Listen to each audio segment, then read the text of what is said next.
Chapter 5 is on Sub-Saharan Africa. Sub-Saharan Africa is that realm that is south of the Sahara Desert, and you'll notice that our geographer has separated Sub-Saharan Africa from North Africa that has more a relationship with the Middle East than it does with the sub-regions of Africa. This is an area of high poverty. It's not very urbanized, so it's very rural. In terms of technology, very little access to the internet. It's a very large and complex continent, Africa, and the sub-Saharan area is also a separate and quite unique region. You'll notice on this map the green area indicates the beginnings of sub-Saharan Africa. The area to the north is the huge Sahara Desert, which is about the same size as the United States of America. Climates have been a big problem. You have kind of a climate that's affected by monsoon weathers that come off the Atlantic. So if you're along the coastline, you're getting monsoon winds and rains depending on the season. You have a subtropical high pressure producing a cooling effect. So in some cases in the jungle, you could be very, very hot during the day and very, very cold at night. The same thing is true in the center part, or actually the south center part of sub-Saharan Africa, where you're in the plateau region and it's very, very dry. Obviously, a big problem with sub-Saharan Africa is the spreading of the desert from overgrazing, deforestation, and unskilled irrigation.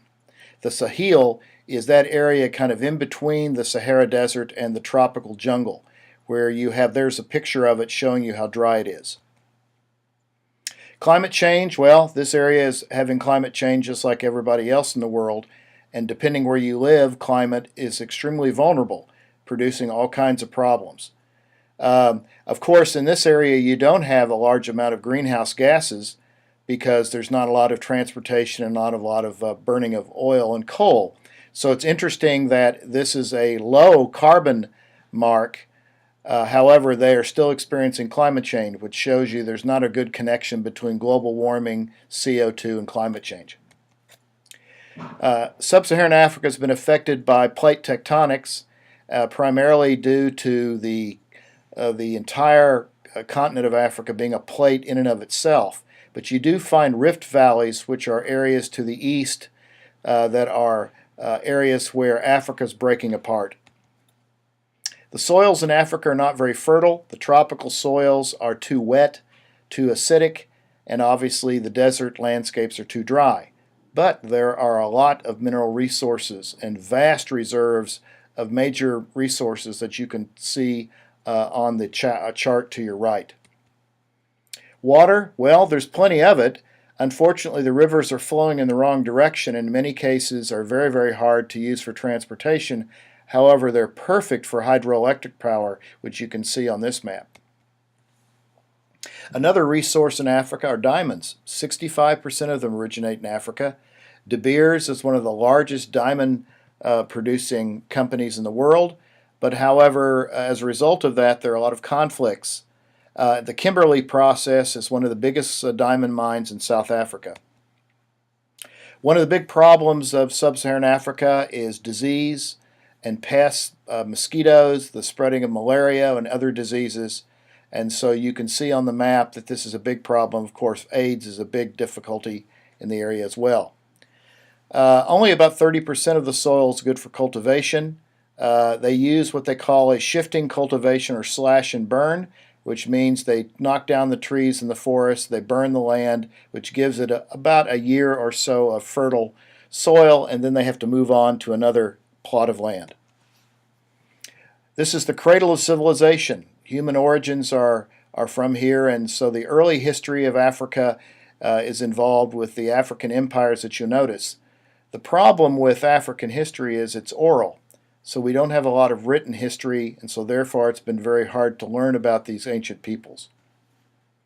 The Europeans came to Africa when they started expanding around the world, and they began to trade with West Africa, and in particular, that's where the slave trade expanded, primarily by the Portuguese.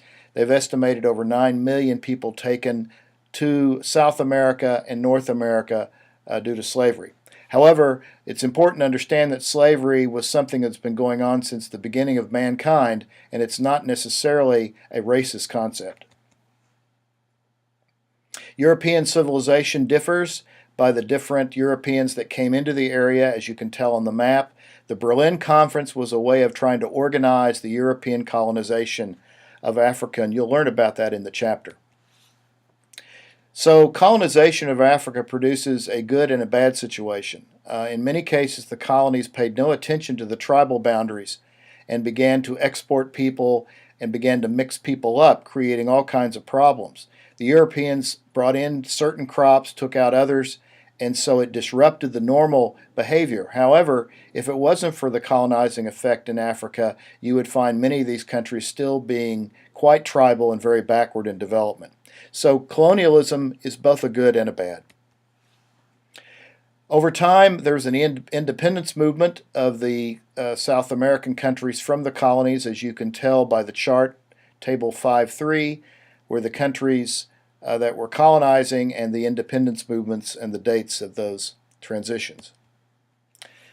Obviously, the economy in sub-Saharan Africa is not good. They have a very poor economy, very high in debt, and very dependent on the West for support. Also, the economy is difficult. Most of the Africans are subsistence farmers, very little commercial farming, and so they need a lot of help and food aid to help deal with the poverty. Manufacturing jobs, it's growing. I will say that sub-Saharan Africa is going through some major changes in technology, as you can tell on this map with the increased number of mobile cellular subscriptions. So economic development is improving. Another country that's interested in Africa's economy is China, and it's one of the largest trading partners. A new type of colonialism is going on, with China now being involved in Africa. Unfortunately, there's still a lot of inequality and lack of development. There's a large income disparity between the rich and the poor, and the life expectancy is 14 years below average. One of the problems in Africa, in particular South Africa, was the concept of apartheid, which was the idea of racial separation, where you had blacks and whites and coloreds. There were laws passed. Nelson Mandela led the African revolution against apartheid, and apartheid was eliminated, and South Africa is now controlled by a black majority. But there's still warfare existing in Africa, a lot of African socialism, and a lot of tribal conflict. As you can tell, more internal conflicts with different countries, genocides being practiced, conflict over diamonds. In many cases, a lot of poverty, a lot of failed states, a lot of revolutions. One of the areas in the news that we've heard recently is South Sudan, who has had a civil war, and South Sudan broke away from regular Sudan, creating a new nation in 2011. So there are now two Sudans in Africa, Sudan and South Sudan. Religion, you'll notice that there are over 1,000 languages and a variety of religions. Christianity and Islam is spreading through the area, and you can tell on this map the diversity that exists. There is obviously a changing role of women. Poverty is very much affected by women. It's still a patriarchal society, but women are now beginning to demand equal rights with the problems of the Islamic State and radical Islam that produces lack of women's rights, and so that's a problem. Population growth, as you can tell in red, this is the area where you have the most fertile soil and the most favorable climate. It's a big problem, and it's something that Africa is going to have to deal with in order to survive into the 21st century. Health concerns during the HIV. Over 2/3 of all the HIV cases come from sub-Saharan Africa. Women are very much affected. The poorer you are, the more likely are you to have it, and there's very little health care budgets. Ebola is another virus, and we've had a breakout of that. Again, poverty is very much affected.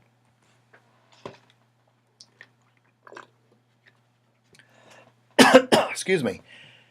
You'll see a lot of movement from rural to urban areas, and so the African cities are growing. There are over 40 cities of over 1 million people.